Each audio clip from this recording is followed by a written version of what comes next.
el proyecto. Digo, yo he trabajado con Johnny durante muchos años, Ajá. aparte de estar haciendo la traducción, yo he trabajado con él ya 11 años, más o menos. Entonces, el hecho de escuchar que alguien reconoce el disco, el Trials of the Writer, es Digo, de hecho, fantástico. te reconozco por Seven Days in México.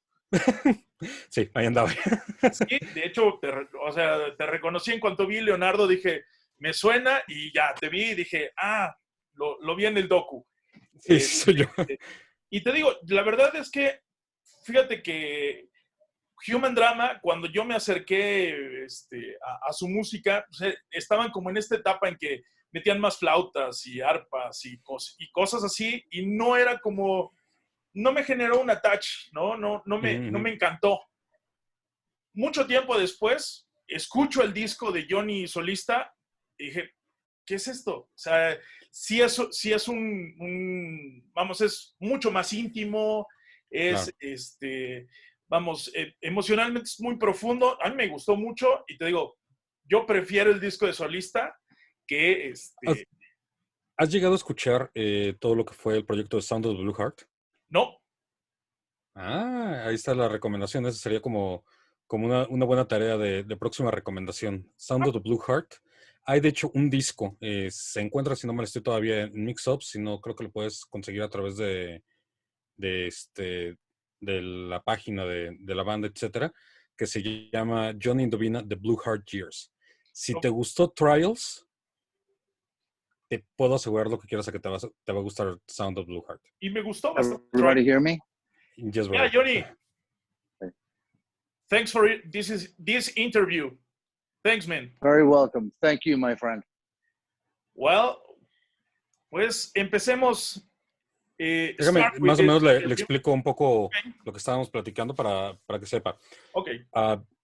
Johnny, this is Alvaro. He's working with Fernanda Tapia. This interview is actually something that she requested him to do, and he does know of your music for a bunch of years. And we were actually talking, and he was saying that probably the album that he's more attached to is actually your solo album, the Trials of the Writer album. For That me, is one of that. Yeah. For me, your one of my solo favorites. album, it's my favorite in your career. It is one of my favorites too. Yeah, absolutely. Thank you very much. Okay. And Leonardo, you said, I'm sorry, your name's Alberto? No, it's Alvaro, but my nickname Alvaro, but my nickname is Astro. Everybody, Astro. Yeah, everybody knows Astro. me. But, okay, Astro. Well, thank you for the compliment on the solo album. And look for that to be re-released one day in the next coming year or so. It's a great album. Well, thank you. ¿Empezamos con la entrevista, Leonardo? Claro, a la hora que te guste. Okay. The new album is about love, about different kind of love, suffering, about joy. It's dark, but it's light. How do you describe this album? I think you did a pretty good job, Astro. It's a story about love. And as we know, love comprises all of those things that you mentioned. Hopefully the joy can be spotted in this album.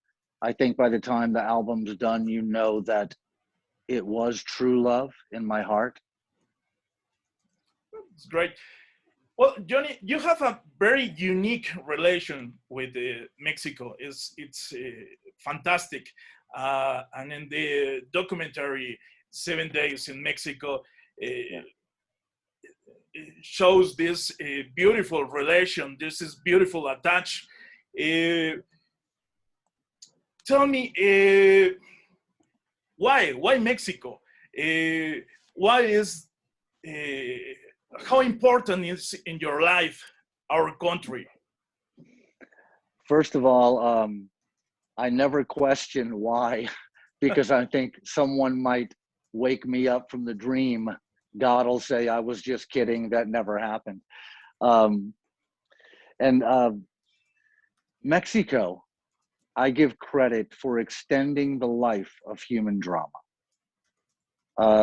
our career.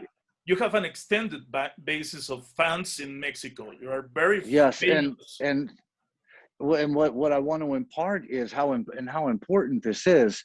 We had a beautiful career in the United States and in Europe, but as that started to go down a bit, Mexico came in and took it right back up. So I look that our relationship with Mexico and Latin America has really given this band many more years than we might have had. And you can't underestimate how important that is to me. It's great. Well, voy a preguntar esto en español porque creo que me sale mejor en esa parte. Porque hay una parte en el documental, en 7 Days in México, en la cual dices que la mayor parte de tus fans no hablan español, no hablan inglés, perdón, no hablan inglés.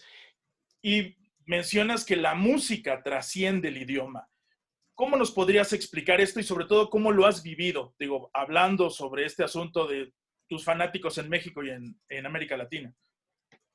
Okay, there's a part in the documentary in which you say that most of your fans don't even actually speak English, and you mentioned that the music actually transcends language.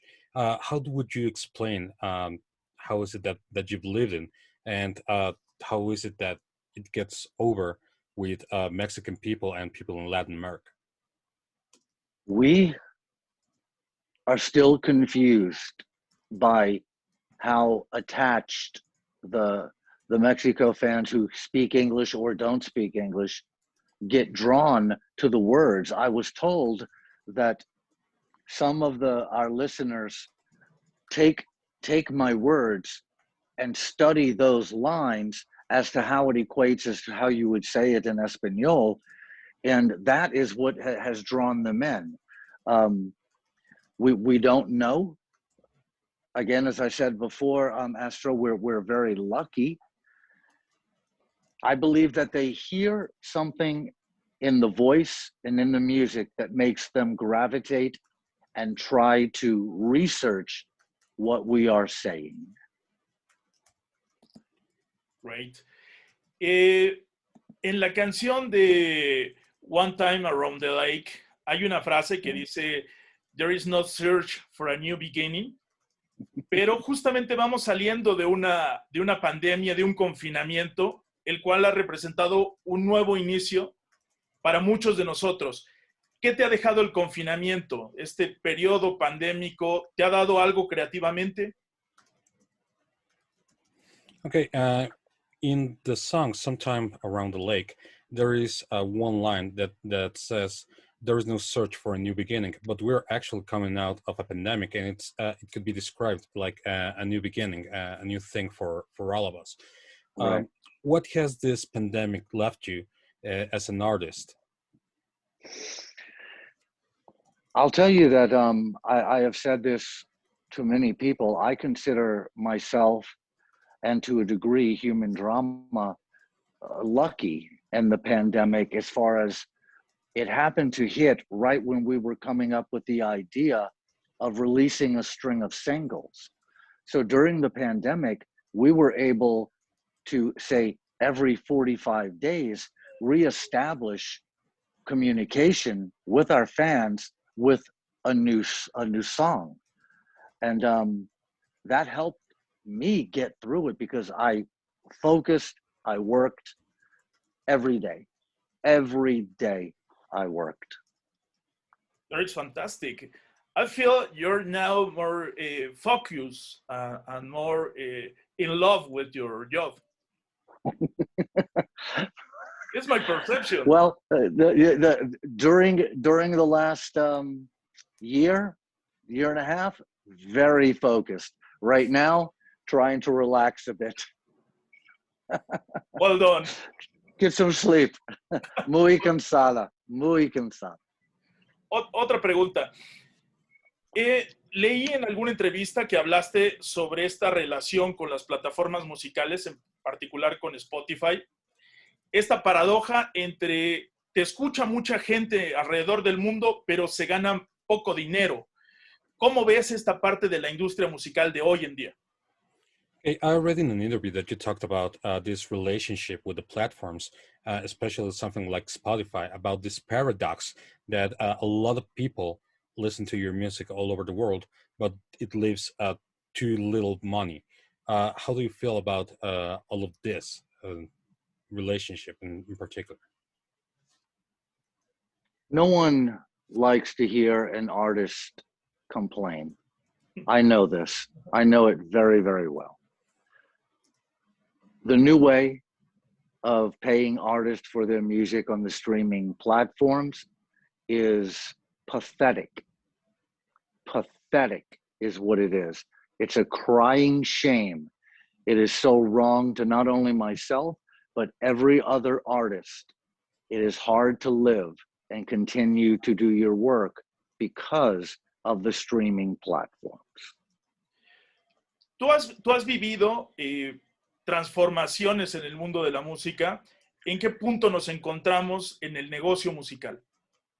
You have lived through transformations within the music business. In which point do you think that we are in the music world? The most diluted, is that a good word to use, Leonardo? Yeah. Diluted? Yeah, Too much music. Too much music. Everyone thinks they can do it. The airwaves and the internet are filled up with inferior pieces of musical art.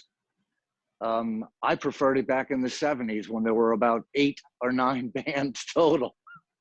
It was David Bowie, the Beatles, Rolling Stones, Black Sabbath, Deep Purple, Led Zeppelin, Foghat, and that was enough. Now everyone who has a computer believes that they are an artist. I'm sorry, that's my opinion. You heard new artists, or there's not interesting for you? In the words of Emmylou Harris, one of my favorite people ever, with all due respect, I have all the music I need. I have Bob Dylan, Leonard Cohen, David Bowie, T-Rex, Nick Drake, Townes Van Zandt, Guy Clark, Steve Earle. The list goes on and on. I have my music already. Thank you. Gods of rock.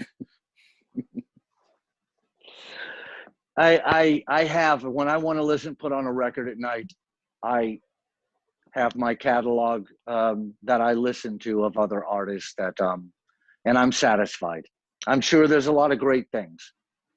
I don't know about them because I don't research like I used to in my 20s, 30s, and 40s. You have a big collection of vinyls? Not a big collection of vinyl. All of my vinyl got destroyed in the Hurricane Katrina in New Orleans. What's a shame. Yeah, but I still have my large CD collection and I have everything I want, you know. Después de este periodo de pandemia, este periodo de confinamiento, hablamos sobre cómo ve el asunto musical, pero también, y el asunto personal, pero también cómo ve al mundo John Indovina. Okay, after this period of pandemic, we've talked about how about after this confinement, how do you think? How do you see the musical aspect and the personal aspect? But how do you look at the world as yourself, as Johnny Devine? I think the world is frightened right now. I think it's going to be a long time before people are feeling safe enough to the point where they will go out with a total freedom. Oh, I'm sorry. I forgot that we're not doing the Not all the time. Yeah, sorry. And I would like to think that by the end of this year, everyone is freely going to concerts and movies and restaurants and coffee shops and gatherings and birthdays and Christmas. But I think it's going to take a little longer, and that makes me sad. That makes me sad. Our concert has been put off. Our trilogy concert has been put off until June of next year. So let's hope that all bands can get back to working, and that by June of next year, we're going out without the masks on, and everyone feels safe. We need this human touch, this human contact. Why a song about a Morrison poem, thinking in Brian Jones? Why these songs? Why this song in particular? Well, you would have to ask Jim Morrison, who wrote it, the question. He wrote it. That's his poem. And it's great. It's a great poem. It's fantastic. From what I know, the knowledge I have of it is he wrote it right after Brian Jones died. They were very close. And it was in his collection, but never put to music. So I was asked by a legendary Los Angeles artist named Carla Olson of the band The Textones if I would assist her. She heard my voice narrating this poem. And I was so complimented to be offered this. I took it very, very seriously because let's face it, it's Jim Morrison, it's the Doors. I needed to pay attention, and I did. And I love the outcome, and Carla Olson loved the outcome. So now we release it to the world and hope that other folks will enjoy it also. And it's great. Thank you. ¿Cuál es el futuro de Human Drama y cómo se ve en 10 años, John Indovina, creativamente hablando? What's the future for Human Drama, and how do you see yourself, John Indovina, in 10 years, creatively speaking? Oh, creatively speaking. Yeah. I thought that was a setup. Very ambitious question. You know, when I was told that it's been 35 years since Human Drama has been together, I couldn't believe it because the time has passed so quickly. Constantly working, never stopping since 1980, 85. I can't predict the next 10 years. I can only say that Human Drama will release albums as long as we love doing it and have something to offer the world that no one else can. When we cannot offer anything, we will stop. Myself in 10 years, Leo knows how I feel about that. Over the time your creative process has changed. Tell us about it. How is now your creative process? That's a great question, by the way, Astro. When you write your first album, you're not following anything. You're introducing the first album. Yeah. Well, now after 15 albums, I don't know how many we have, we are now paying respect to the legacy of Human Drama, which means we feel we are working on something that has a very important legacy, and we need to really have our focus and our hearts and our souls and our minds into our work. It would be easy to do any 10 songs, call it Human Drama, and forget about it. That's not the way we work. We are paying respect to our career with every new thing that we've released. It's that important to us. Was a pleasure, Johnny. Thank you. Was a great interview. And Leonardo, me gustaría que Johnny le mandara un saludo a Fernanda Tapia y al programa Capital por Cual, por favor. ¿Capital por cuál? Por cuál, ajá. Okay, Johnny, I'm gonna be sending you a text. Okay. I can't get it because my phone's on the stand. Oh, Jesus. Okay. And they want you to do like a greeting to Fernanda Tapia. Got it? Fernanda Tapia. And the show Capital por Cual. Capital por Cual. Yeah. Fernando Tapia, Capital. Say it one more time.